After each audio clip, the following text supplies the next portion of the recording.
अर्थ परमात्मा कौन। संसार में परमात्मा शब्द से संभवतः कोई भी व्यक्ति अपरिचित न होगा, परंतु परमात्मा के वास्तविक परिचय अथवा यथार्थ ज्ञान से सभी मनुष्य आत्माएं अब तक अनभिज्ञ रही हैं।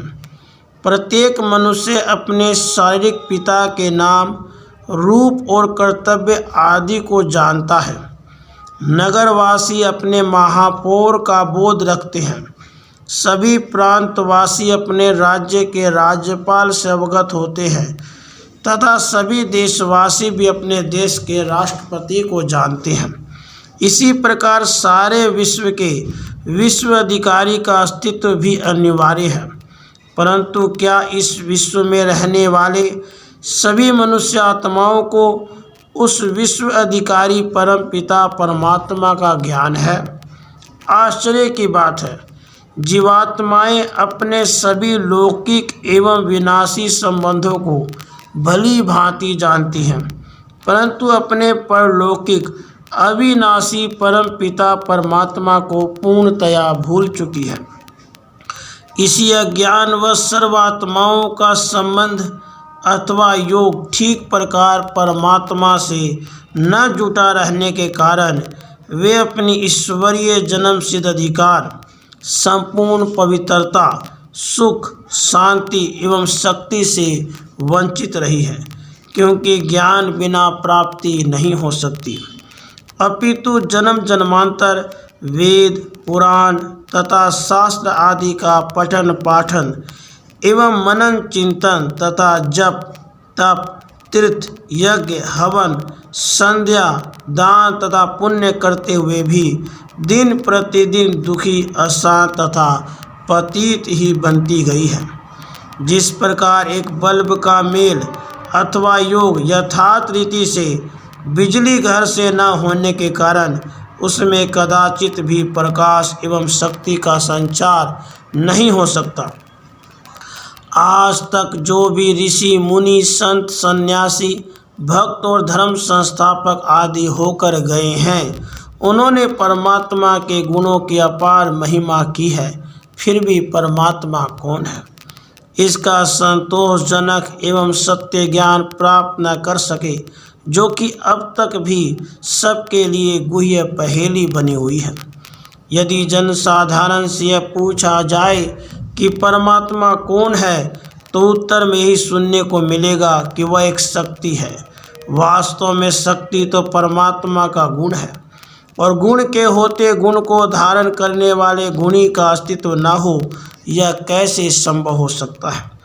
जिस प्रकार सुगंधि और मिठास आदि गुण किसी वस्तु विशेष के ही होते हैं, अतः गुणों का निजी रूप नहीं होता, तो इसका अर्थ यह नहीं कि गुणी भी अपने निजी रूप से रहित हो। जिस प्रकार एक फूल का नाम रूप तो अवश्य होता है, परंतु उसकी सुगंधि का कोई अपना निज आकार नहीं होता। किसी वस्तु का रूप स्थूल आँखों से दिखाई न देता हो, यह तो हो सकता है, परंतु किसी का अस्तित्व हो और रूप उसका हो ही नहीं, यह बात असंभव है। इसी प्रकार परमात्मा भी अरूप नहीं है। उस दिव्य एवं अव्यक्त सत्ता का रूप अवश्य है, परंतु वह भी दिव्य एवं अव्यक्त होने के कारण दिव्य चक्षु से देखा जा सकता है। परमात्मा को निराकार कहने का अर्थ यह नहीं कि उसका कोई रूप हो ही नहीं हो। वास्तव में निराकार शब्द सापेक्ष है, अर्थात अन्य आत्माओं के दैहिक रूप की तुलना में उसका प्रयोग किया जाता है। अन्य आत्माएं तो स्थूल अथवा सूक्ष्म शरीर धारण करती हैं, परंतु परमात्मा जन्म मरण से न्यारा है। जो आत्माएं स्थूल देह धारण किए रहती हैं, उन्हें सूक्ष्म आकारी देवता अथवा आकारी देवता कह सकते हैं।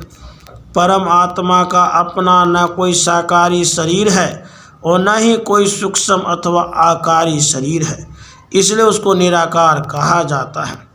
अतः निराकार का अर्थ है अकाय, अव्यक्त, अशरीरी। परमात्मा रूप से न्यारे नहीं, उनका रूप न्यारा है। परमात्मा का दिव्य रूप ज्योति बिंदु अर्थात ज्योति के आकार जैसा है। संसार में जितने भी देहधारी मनुष्य आत्माएं हैं, उनका नाम देह के आधार पर रखा जाता है।